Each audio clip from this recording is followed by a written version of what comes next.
Hello, everyone. Good morning, good afternoon, depends on where you are. Just going to give it a couple minutes here to let everybody join in and get settled, but I'll go ahead and start it at that point. So thank you for joining this morning.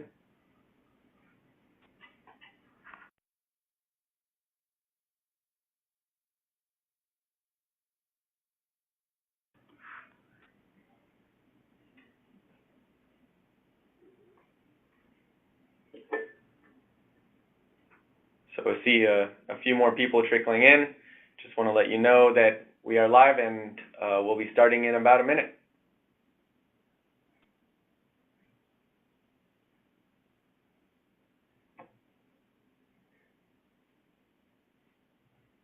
One note, if you do have any technical issues at any time with the presentation, there's a Get Live Support button in orange at the bottom right of your screen that you can click on at any time.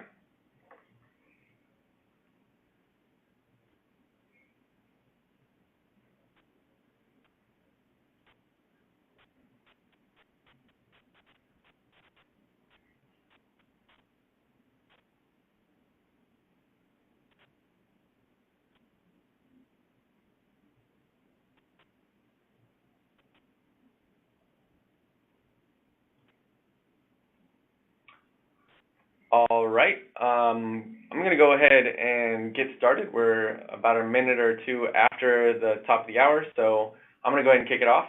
And today, I'm really glad that you guys joined us. We've got a really good presentation for you today.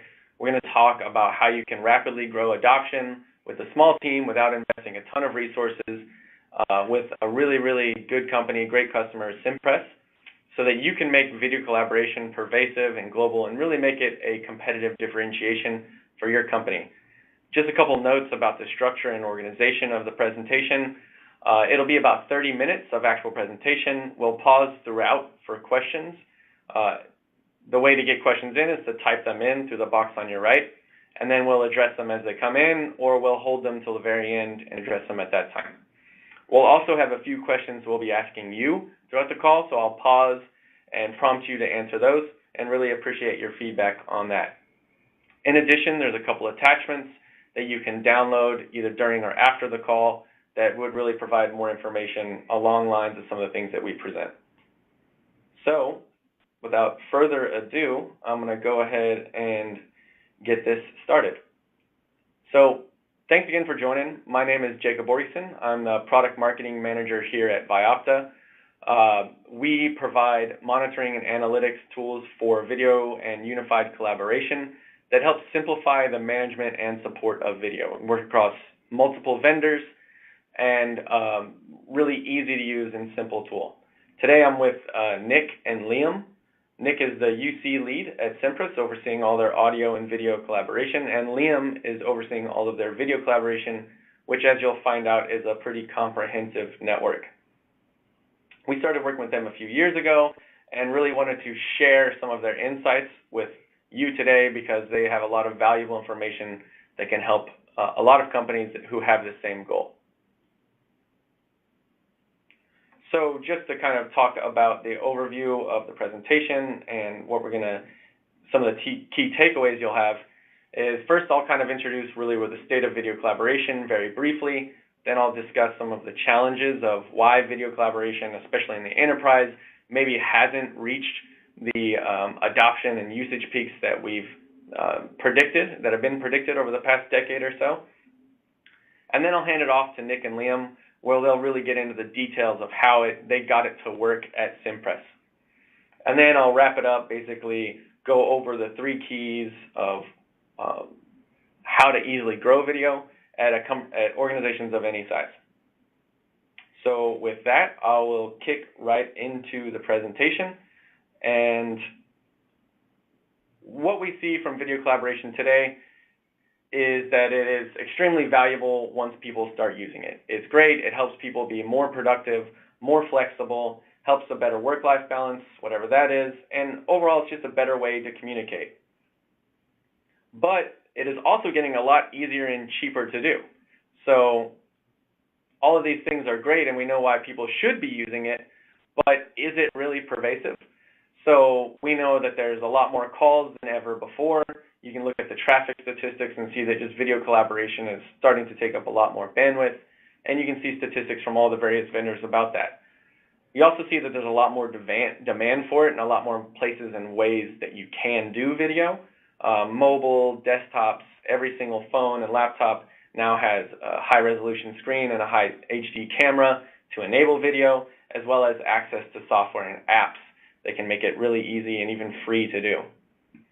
Speaking of those kind of apps, here's some of the leaders in video collaboration.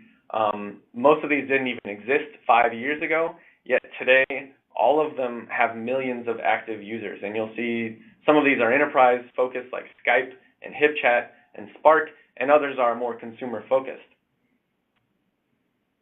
So the question, is video really pervasive though? I would argue that it is not yet. It's definitely on a very fast upward growth trend, but it is not used as often as audio or audio conferencing in basically any place today. And the point of our presentation today is really to find out why that is. So especially at the enterprise, we really feel like it's lagging 1 to 2 years behind that consumer technology and that consumer adoption level.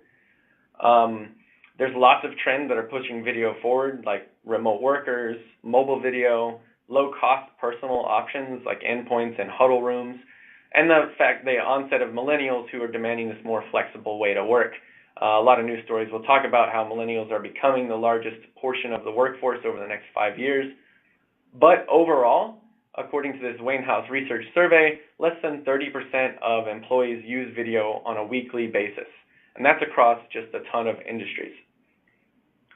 So we want to know, why is that? And really there are 3 main challenges that are preventing video collaboration from reaching that tipping point in the enterprise and overcoming being more popular than audio. So the first challenge is quality. And I don't know how many people recognize this screenshot, but it's from Silicon Valley in an HBO show called Silicon Valley that talks, basically this is a scene where a CEO of a company like Google comes in and tries to do a hologram call, and it fails due to bad call quality. The call ends, and then he tries to do video, and that encounters the same problem, and then he does it over audio finally, and that fails as well. So really, it's a really funny scene. I encourage you to check it out, but it also kind of induced some cringes in me because of how similar I felt that was to a lot of video experiences that still happen today. There's a lot of reasons why video is difficult. It's complicated, it's high bandwidth, it's definitely sensitive to network issues more so than any other traffic. But the bottom line is it's just difficult. And you see that attitude pervading the industry and to the point where we've got an actual VC manager that we talked to who said, you know, it's video, it's not supposed to work. And this was kind of tongue-in-cheek, but it just goes to show you that there is still a lot out there about video and about the difficulty of operating it. So that's definitely one of the main challenges, is the quality of video. The second challenge is adoption. So video is definitely growing slower than we would like, but right now we can see that it's approaching that tipping point. And one of the reasons why I feel that that's happening is because a lot of companies still treat collaboration and communication technologies as if it's a utility. They think of just maintaining the status quo rather than looking at these technologies as something that will enable growth and change the way they work. So I'm going to take a pause right there and actually do our first poll. So what I'm going to do is send that out, and you got about 60 seconds to answer, and you'll be able to kind of give us a view on whether you use video more for personal or professional use case. So there's a lot of companies that we work with at Vyopta, and a lot of them who do the best work really view collaboration technologies as a key competitive advantage, and they are those companies who look forward to the future of making their video collaboration something that changes the way they work, and they get out in front of what their employees want rather than waiting for that demand to come from their employees. You can see that this is not the most popular mentality, though, because according to a survey that we did of about 450 network administrators and unified collaboration administrators, only a little over half of them view the impact of unified collaboration as a positive thing. And that's among the people who actually do this for a living. So that's definitely something where we want to help grow that attitude. On the other hand, video collaboration is coming whether you like it or not.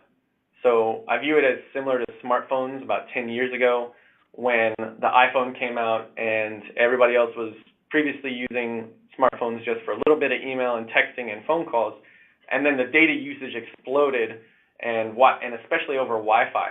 So that changed the way networks had to be built and constructed, and really impacted the enterprises hard, and especially those who weren't ready for this change. So that kind of shift is coming thanks to video collaboration, and we want organizations to be ready for it. And one of those things that is a big impact of that shift will be the prepare and prevent, the kind of bring your own device ideology. It's definitely something that companies, if they choose to get out in front and support bring your own device, they do a lot better than otherwise, and kind of prevent that bring your own disaster mentality.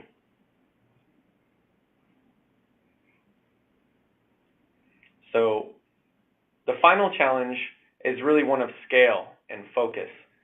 So UC managers at large organizations typically have a lot on their plates and have to wear a lot of hats. And especially when they have the more users and the more technologies they have to support, this problem grows exponentially. So one of the surveys we also did, one of the survey questions we asked was, what are your responsibilities? And it was interesting to me that the first responsibility was actually documentation and training, which I didn't think of that often, but definitely could be something to really impact a large chunk of your time. So what are some of the other responsibilities? I mean, just managing the reporting, managing users, testing new technologies, deploying, troubleshooting. All these things take up a ton of time and really prevent you from thinking strategically, thinking about growth, and doing that looking forward that becomes such a necessity to make collaboration advantage for your company. So there's definitely some trade-offs you can make. You can outsource this to third parties or contractors, but that sacrifices a lot of the visibility and the speed you might need to react to issues and to support the dynamic business that you may have today. So I don't think we have any questions from the audience today, so I'm going to keep rolling with the presentation. And at this point, I'd like to introduce Nick and Liam to start going over what Cimpress does and who they are as a company and how they accomplished the extreme challenge of incorporating video throughout their environments. Thanks, Jacob. This is Nick here speaking. I'll do the first kind of section here. And first, I'll give you a quick background on Cimpress as a company. I think most people recognize us by one of our consumer brands, which is Vistaprint, and we're one of the worldwide leaders in mass customization of products and have a huge quantity of customers around the globe. We also have a large footprint where we've got 40 or more offices across about 20 countries around the globe. And what's interesting is our offices are often broken down from functional reasons. So, the Swiss are really great at manufacturing design. So we have an office there that focuses on our plant infrastructure and how we do things, where else we'll have marketing kind of regionalized. So in Spain or in London or in Waltham in the States. And so what that means is there's a lot of collaboration points between disparate sites. And even before I started here, I've been here for over 5 years, we had a very strong video culture. And part of the success of it is because it started from the top down. The CEO had a large Tandberg Profile 55 at his house and MPLS. In meetings, we had T3s around and many more conference rooms, so that meetings were expected to be with remote participants, with content-rich things back and forth, which was great because it gave us a leg up, I think, on some other companies that have a trouble, with adoption and getting people to take advantage of video for really what it's designed for. We're also a very fast-moving company. Things change, and I think a lot of people understand at larger companies there's reorganizations and challenges, and now you have new business partners, and the modalities of doing business change. And video is really one of the engines here that allows us to move very quickly through these changing environment that we have here. So we manage it with a very small team. I have 2 peers that do contact center stuff. We report to my manager, who's awesome. And then we have me who kind of, and from an engineering perspective, oversees the UC side of corporate voice, video, collaboration, WebEx, instant messaging, things like that. That's kind of our whole kit and caboodle. We've got over 650 HD video equipped rooms globally. About 400 and change are like large conference rooms, and the rest are kind of huddle rooms for smaller meetings there. We're a Cisco shop. We do Cisco Unified Communications Manager kind of around the globe at the majority of our sites. And then we do video both on CUCM and with kind of the more legacy VCS infrastructure. So if we look at video is great, and it's worked out awesome, but we really took a big leap about 4 years ago, where we really wanted to move out of scheduled meetings, right? So the concept then was a room could do up to 4 participants could call into it. There was always confusion on if you have full rooms joining, who calls who and who does what. And then scheduling was always tough because it adds a degree of planning that, as much as we love our end users to do, they don't always do it. So what we rolled out was Cisco telepresence server based and behind a conductor. We rolled out Meet Me, which was our full ad hoc, and we gave it to every one of our corporate employees and did it pretty easily by doing a 2-digit prefix ahead of their 6-digit extension. So what that allowed everyone to do is they could have a meeting with up to 30 people whenever they want. They added that to their invites, and about half of our users use that modality today. And the other half still kind of schedule the room, book time in a room, and people just call into the room. So that's great. And as soon as we lit it up, we had huge adoption, and we're able to, watch people jump in and start using it.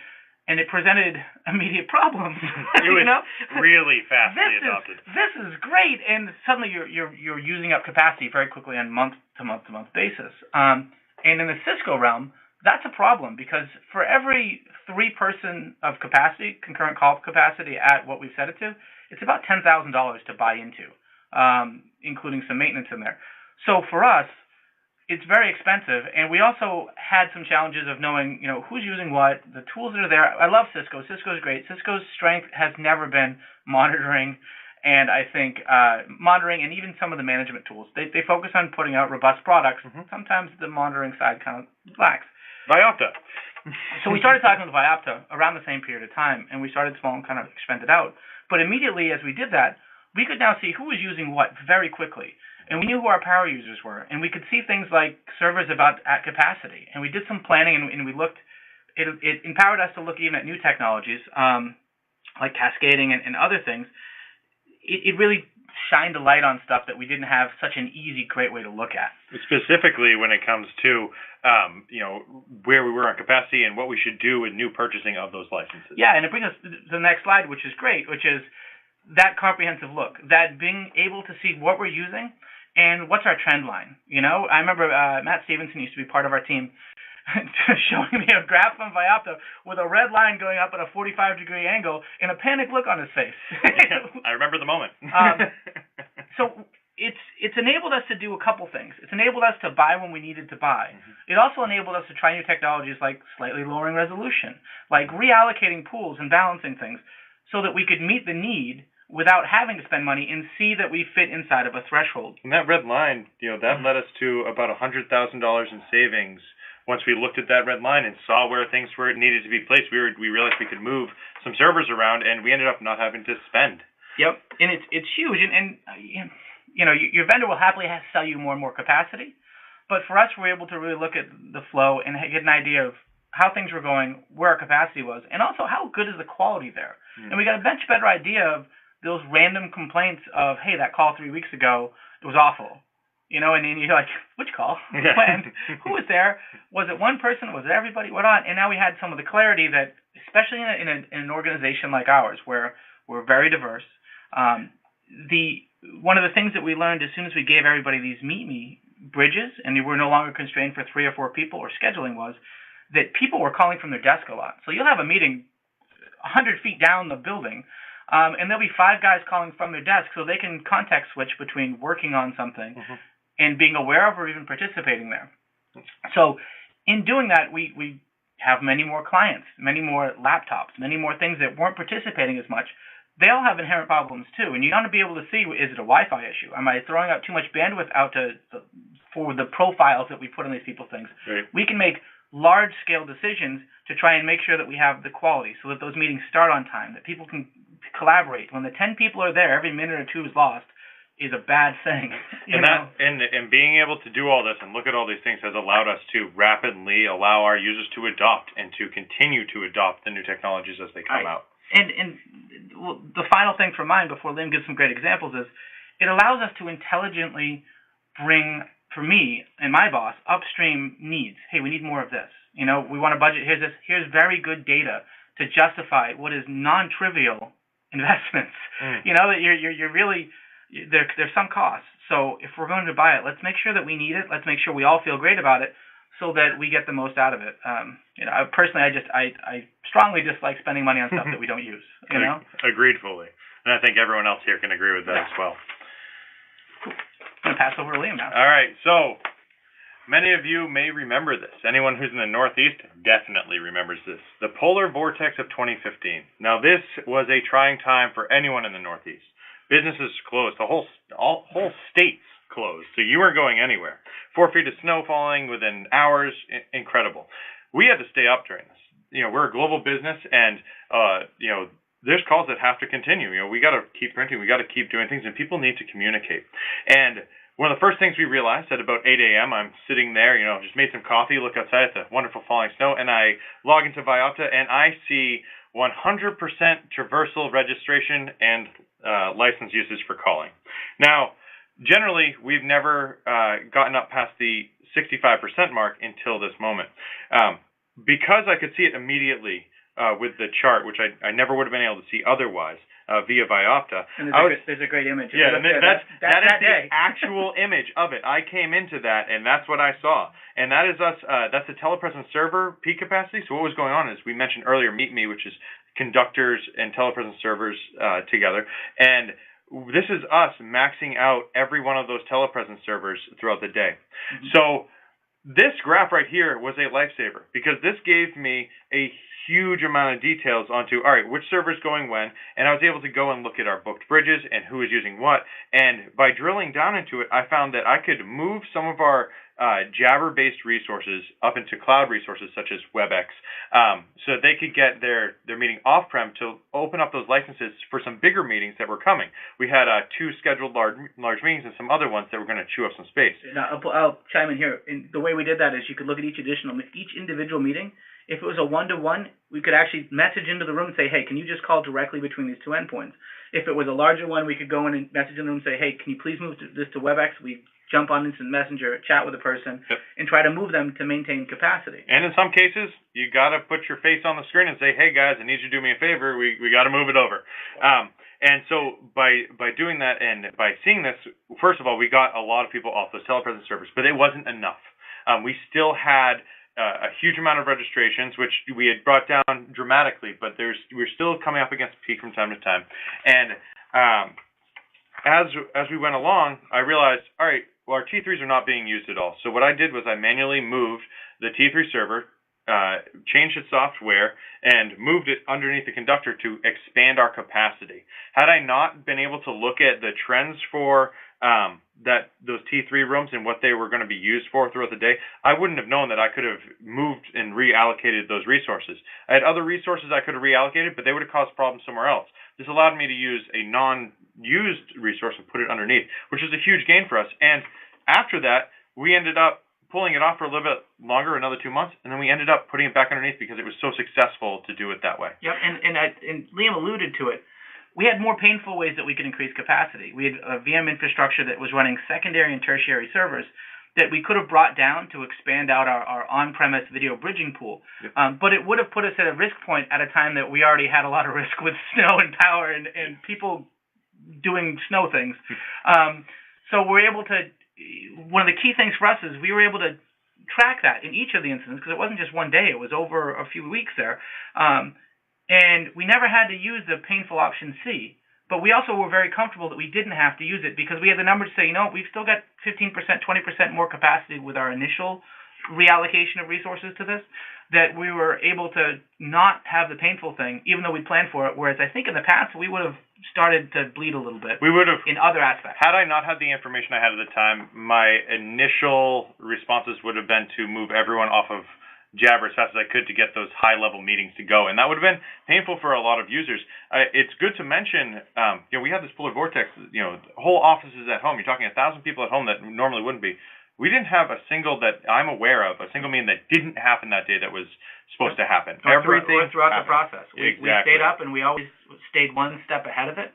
And monitoring was really a huge part about that. It was massive, and I don't know that I could have done it in that way without having had Vyopta at my fingertips at that time.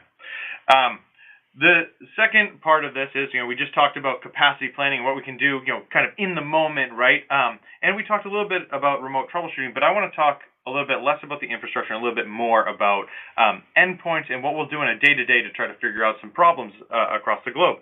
As Nick told you earlier, we have a lot of offices, 40 plus, and they are everywhere. And some of them are very small offices, some of them are big. And this leads to an abundance of interesting small problems that are localized, right? So what we'll do is, I'm going to give you a scenario of what might happen. So I'll get a ticket that comes up, and there's been some video call problems between, let's say, Paris and Mumbai, right? And we'll go in, we can take a look, and I can actually put an alert onto the units and say, hey, every time these things drop below a certain quality, we are going to alert me to it. And by doing that, I can start seeing trends. I can also look at the endpoint and see how many calls have had bad quality. And by doing that, I can actually start putting together pieces. Well, it looked like the Mumbai unit was having trouble calling to Paris. But if it called Barcelona or Waltham or anywhere else, it wasn't having problems. And as you started to dive deeper, you're actually starting to put together a bigger picture of what's happening. And this gives you probably the most important thing, and that is actual data to hand to your network team. Because at the end of the day, when I have bad quality, everyone goes, oh, it's the network. Well, sometimes it's not. Sometimes the endpoint is overheating. Sometimes there's bad cables. Sometimes, someone doesn't know what they're doing. But in this case, I can walk up to my network team and hand them actual data and say, hey, look, this is what we see. I don't see it on these other legs. What is this? And 9 times out of 10, they immediately look at you, and because you've given them the data, they have a good idea of where to start, and many times resolve the issue much faster than you would have before. And I think that, I talked about point 1 here, which is receive the complaint, identify endpoints, set up alert, collect it, but then give good data and get a good response. At the end of the day, these guys are poor network teams get blamed for anything, and right? they get a lot of yesterday at 3 o'clock this didn't work. What was talking? I don't know. Or it's sort of this, or I don't even know how my application works. Or they get a lot of very poorly formed queries on trying to help people. And I think they got in, the network guys that I know we're good friends with, they get in the job to solve problems, to do cool things. And if you can give them enough information to help them identify and solve the problem, then you get better service out, and everybody feels better because they have an idea. It's not just chasing the needle in the haystack. Exactly. And then they're even more prone to come to you when they haven't seen something on their leg, but they're getting some reports. They might ask you to look on your monitoring stuff to see what you see from your side, right? We all know that video especially is extremely sensitive to network issues. Sometimes we see it before they might even. So it's a pretty important thing right there. And I can't say enough about these alerts. The alerts are the key, because you don't have time to sit there and watch each call and see what's going on. By having these alerts set up to alert you when it happens, you're able to be in 50 places at once. I can be troubleshooting 4 or 5 different things just by having the alerts and seeing it. And it works for troubleshooting certain issues. It also works great for VIP users that are high touch. Mm-hmm. And when you need to want to know their stuff and they complain, and you say, sure, you're on the wireless again at your house, and it's not great. If you plug in, look, it's always better. And you can show the 2 calls in a little picture, and they don't have an idea of what bits per second is in bandwidth, but they see that one graph is happy and the other graph is red. Yep. Please do the happy. Yeah, exactly. Yeah, go with green. Right? Yeah, we like that. Yeah. Those are some huge things that we've found have been super useful. From everything from endpoints to infrastructure, we have been able to use the Vyopta tools to make our lives better, make our spend less, and make our troubleshooting faster. Yeah, so. And it brings us great to the next slide, which is really, the way I look at video, especially I talk at a lot of different roundtables and at conferences and whatnot. And companies always are figuring out, how do we kickstart video? How do we make this work? And there's three real parts of it, in my opinion, of making video successful. The first is having great equipment that's easily available. If it's hard for people to get a headset or a webcam for their desktop, they're not going to use it. It's a barrier. And if it's a barrier to something new that they're also uncomfortable and they're afraid they might pick their nose or do whatever the video stuff is that we've heard everything of why people want to do it, they just won't use it. It's just like a phone. You give them a phone, they're going to use a phone. Right. And the second part, and this one people sometimes take for granted, is having a very solid infrastructure and knowing your infrastructure's strengths and weaknesses and being able to kind of promote it accordingly. And then the last part is a great tool to keep you honest on all of it with the data and quality metrics, usage reports, so you can both choose when you're going to ask for money to spend or when you're going to ask for help to troubleshoot a problem, or to delegate things down to your tier 1, your tier 2, to say, hey, when you see X, Y, and Z, take a look at this report, and then you can then follow a playbook based on it, and then we don't get called, which is that's what we're all aiming for, isn't it? As an organization, we've made a huge investment in video, and I know a lot of other ones that have too, and it's amazing when companies don't then make an investment on the tools to monitor, to alert, and to really measure your performance and how well you're doing. And Vyopta has really been huge, especially in the video arena for us, to really keep tabs on the environment. The other thing, and what's great about Vyopta, in the last 2 or 3 years, we've had a great relationship with them, where we'll either go to them with a problem and they'll help us solve it, or they'll come to us and say, hey, we have some really cool new stuff. Do you guys want to try it out? And even feature requests. Yep. If you need something, it doesn't hurt to ask. It's been a very nicely collaborative relationship that maybe you don't get from some of the biggies, where you're much less important. And the other part is it's a very easy-to-use interface. And I was talking about this when we were planning on it. We had a 10 a.m. or 11 a.m. call with Jacob and one of the engineers from Vyopta about some new features they're going in. And honestly, I hadn't logged into it in like a month and a half. He doesn't need to. I do every day. So I logged in. I saw dashboards. I was looking around. I added a couple new dashboards that had some cool data for some utilization and telepresence bridge usage and all that kind of stuff. And I was like, oh, okay, sweet. And once again, 5-10 minutes, jump on the call. Then Jacob goes and pulls up our site and is like, hey, you guys already, so you're using the 3 things we wanted to show you today. And yeah, that's how they work. So any questions? Yeah, exactly. It worked out great. And that's a big deal. The easy to use it, someone who, when you go back in, you know what you're doing, I guess is the end game. And it's been a great relationship back and forth with the product. I just want to touch on one thing that I think we missed, but Nick brought it up real quick. And I just want to touch on the dashboards. The dashboards are my end all. When I log into my computer, the first thing that comes up is the Vyopta dashboard. The reason is that, quite simply, we talked about reds and greens, right? I can look at the dashboard and see all greens, and I know that I'm in pretty good shape. I don't need to dig into the weeds on any of those details. I know that we're doing well. If I see red, I know where I need to start my day. And it's huge. And one more thing that actually we missed. Sorry, we're not professionals at this. We're the customers. So we can miss things and go back to it. Exactly. One more thing we missed. The other thing it helps us do is manage performance after a technology change. So Cisco rolled out cascading, which allows you to have a pool of telepresence servers that'll roll and expand capacity so you aren't limited by whatever server you end up on. Links between them. Yeah. We turned it on and suddenly realized that we had a lot less capacity than we thought we did. And calls weren't rolling with the same algorithm on what shows like most available, least number of people on it. Yeah. It changed the whole thing, and we went, and then we monitored it, and we used Vyopta to look at the reports, and it turns out that the algorithm that Cisco uses to choose that and how it all works out resulted in us pretty much halving our capacity. Yep, you should have seen the amount of calls that were just the links between the servers. And it was because of the average number of users per meeting, which for us is only 3 or 4 usually on those, because they use it for all their calls. And it was chewing up resources, preparing to have to cascade from one server to the next. And we made the decision of not using cascading and dealing with potentially filling up a server because the algorithm worked better that way. Mm-hmm. And had we not done that, we're looking at like a $300,000 investment or more for additional capacity to meet the same exact need with this new thing. And not using cascading has resulted in 3 incidents that I can remember in the last 18 months, and only one of which was at all sort of important, and we were able to react due to alerting and move some people off the server, and everyone was happy. So those are the things, when you could have intelligent stuff and you're not just grasping at straws for what the heck's going on, that you can react and make great decisions on. And, we're thankful for the tools. Yeah, definitely. I think that does. Well, you guys can't see me because we're not on video for this call, but I'm kind of blushing. But so thank you for those really nice words. So I'm going to take a moment to pause right here. I'm going to ask our second poll for the audience is, are you satisfied with the performance and adoption of your video technology? So please take a second to answer that. And while you're doing that, I want to take the time to address a question from our audience. The question was, is Meet Me option similar to personal rooms? And I think that's for you guys to answer. Yes.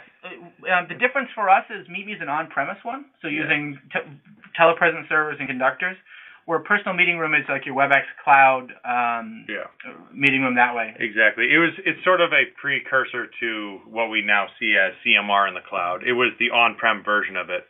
Incredibly solid, I have to say. I love that infrastructure. Yeah, we're investigating moving off of Meet Me and into the cloud. And what's neat about that is as we look to plan what we're going to do with the investment there, we're actually going to move a lot of that under Call Manager and allow lower cost endpoints to have multi-part calls. DX80s. Yeah, exactly. So we can look at the pool too and look at what we think is going to stay, what we think is going to go there, and plan because we've got good figures to know. And once again, we're cheap. I keep the investment that I've made and I roll it from one thing to another, where now we can save money by buying SX10s everywhere we have a single screen, where today we may buy an SX20. Exactly. Which is $10,000 savings. Yep. Okay. Well, great. Thanks, guys. I'm going to go ahead and get into the wrap-up of the presentation.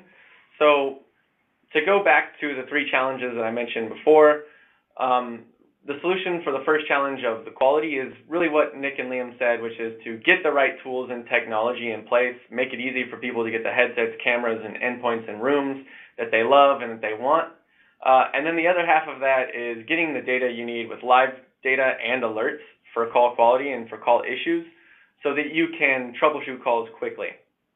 And then the final part of it is pulling all that data, performance data, together so that you can find where the most problems are occurring. Like you mentioned, like maybe it's the Wi-Fi in a certain office, or maybe it's a certain location that doesn't have the bandwidth they need, that's contributing to 90% of your call failures. You can find that pretty quickly once you look at some historical trend data. The second solution is all about adoption. So to solve this challenge, you really need to build for the future, but also be flexible. So in order to be flexible, you need to understand your capacity and usage, and I think you guys went over that pretty well. And really, that's also about running robust pilot programs. So do you run some pilot programs to test new technology, and do you have good data and a good relationship with those users so that you find out exactly how much it's helping them and why? And Jake, that's a great point. The great thing with Vyopta is if we're putting somebody on something new, like new code, a new environment, that kind of stuff, Liam and I can watch the dashboard. Yes, we see can. The quality. We can use some of our other tools too and monitor the room and that kind of stuff, but we can see a full picture of what's going on for pilot users and really have very rapid feedback loops on how things are going and whatnot. And we can even go back to them and be like, hey, that worked pretty well, except it looks like, was Tom on a bad connection? Things like that, and then it helps give them confidence too that we know what we're doing. Exactly. It's huge. It really is. It really is huge. Cool. Yeah, and then the final point is if you don't give people the ability to use the technology they like, they will get it anyways in this day and age. So you really need to get out in front of that, bring your own device, and support multiple vendors. It's not really much of an option anymore, especially at large organizations. Those from the top technology mandates kind of don't work anymore. So to a point they don't. I just want to touch on bring your own device. We actually have a very large bring your own device infrastructure. So to us, by supporting all these tools and always having a very wide range of ways that we can get people to connect, it has been very useful for keeping people within the systems that we've mandated versus having them go to like a Google Hangout or somewhere else. Enabling that bring your own device stuff has been huge for us. And the flip for us is we've also been able to then use the data to put pressure on our vendors or other vendors to actually support it when we say 25% of our people connect on iPads or whatever the data is. Like that is an argument point that you can now make and escalate things that don't work great. Right, exactly. Yeah. So thanks, guys. The final challenge here was scale. While I'm going over this slide, I'm going to start our final poll of the day about kind of what part of collaboration takes most of your time, and I'm probably just going to keep that open for the rest of the presentation. So the third challenge being scale is really about getting the data you need to monitor and analyze. So It's really about building comprehensive metrics, especially when you have a lot of scattered users in different places and a lot of different technologies that are being used. And not only do you want comprehensive metrics, but you want to be able to look at them by a custom segmentation. So whether that's location, region, country, city, or whether it's something like department or team, or maybe even all of the above. You really need that ability to see kind of what technology you need to support who and how you can best support a dynamic business. The other parts that you definitely need alerts for scale just to save time, to change from being reactive and chasing fires and putting them out to being that proactive firefighter who relies on, alarms and alerts to get to issues before they explode. And then really another way to save time is to create interactive and automated reports so that you can send the people who you need buy-in from to get your decisions, like finance and HR, and really about giving them data to convince them of your decision and your opinion is the right way to go. So at the end, we are Vyopta. We offer a solution that we think can help a lot of organizations do this to simplify management and support of video collaboration. It's a multi-vendor tool. Our product is called vAnalytics. It's intelligent and scalable. We take data from a lot of different sources. We do a lot of the number crunching and intelligent algorithms in the back end to calculate usage, calculate adoption, track performance issues, and present to you overall dashboards that give you a high-level overview that are also interactive, and you can drill into issues and problems. We also give you real-time data and alerts so that you can accelerate that troubleshooting. And finally, all of this comes with interactive, customizable reports that you can use to share the information around your organization and make better decisions faster. So that's it for the presentation today. I would encourage you guys to check out the attachments. If you liked some of those slides I showed earlier, there's actually a full survey white paper about that survey that we did. There's actually a free online demo where you can go and test out the product today on a demo set of data. We do actually have free trials, so if you want to sign up for a free trial, you can go to vyopta.com and get started on that today. And let's see, is there anything else to promote? Oh, also Cimpress, not only in addition to doing a case study with us at Vyopta, they actually did a case study with Cisco as well. So if you want to find out some more details about the technology they used and what they did, you can go download that from Cisco's website. And with that, I will open it up to questions. So we had one question come in, I believe it's for Nick and Liam, about using TMS in your environment for scheduling. So do you use TMS? Yes, we definitely do.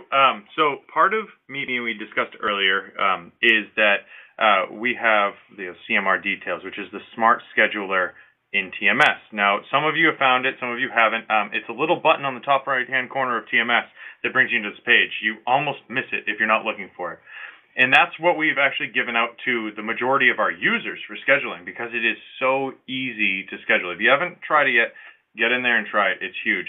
And if you haven't set up Meet Me, which is like we have on the conductors managing telepresence servers, all linked to TMS, that same page where you'll be, where the smart schedule is located, is also where you would find all of your Meet Me details if you set that up. So it's worth investigating. If you've never looked into that side of TMS, I highly suggest doing it, because that interface is the key. One of the major keys to our success with adoption is providing a great tool for them. Well, that tool is so easy to use, it's easier to book it than it is in Outlook. Yeah. So it's pretty cool stuff. And the key thing for us is, there are meetings that need to be scheduled, and then there are things that be ad hoc. And we really try and offer two good solutions for that. I'm just a strong proponent of remove any barrier. So like the ad hoc stuff is awesome, and a lot of times like Cisco or another vendor would say, oh, it's great, just go here and you schedule this and you schedule that, and you have to, and then it's like, no, I just want people to be able to work together. Exactly. But like picking up a phone. Especially Smart Schedule is great because it auto-connects everybody when you do those, and that takes a lot of stress off the EAs that are usually planning those meetings, so it definitely has a place in our environment. Yep, high-end meetings are most scheduled. We are mostly ad hoc, though. It's about an 80-20. All right. If that's all the questions we have for today, I'm going to go ahead and wrap up. And really, thank you guys, Nick and Liam. Thank you for your time, and thank you for your help with this presentation. And thanks everybody for attending. This presentation will be available in about an hour as an on-demand webinar. And again, you can go view this content and more, including a demo of our product, a 10-minute demo video walkthrough of the product, and an interactive online demo at vyopta.com. So thank you very much, and have a great day.